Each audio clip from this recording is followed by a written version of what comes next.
shots that they've done. I'm sure them all, but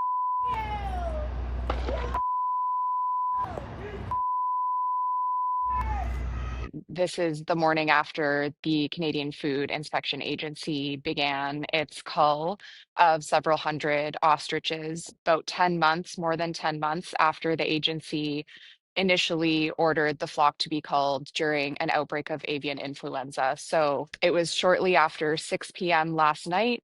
I was up on the highway, kind of leading towards the farm and overlooking a field where the CFIA had built this large hay bale wall or enclosure, which is where the cull took place. So it was very dark, very rainy, and I we heard that shooting had started.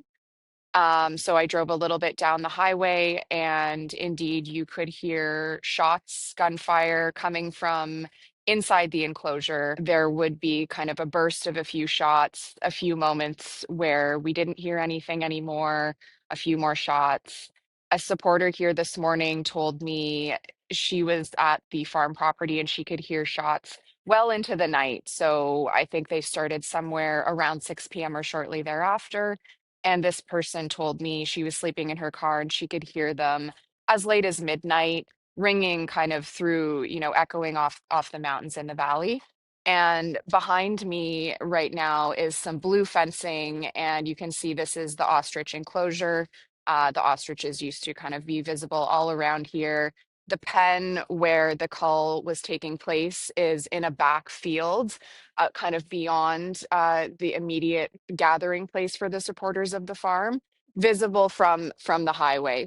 Looking down from the highway onto the enclosure made of hay bales that the CFIA had created, I couldn't see much, but I could see blue tarping and kind of black sheets, presumably used to place over the ostriches after the cull. So the mood here, there's not too many supporters around this morning yet, but obviously last night there were people crying, screaming, tears, hugging, yelling at the CFIA workers and the RCMP, and a lot of anger and sadness.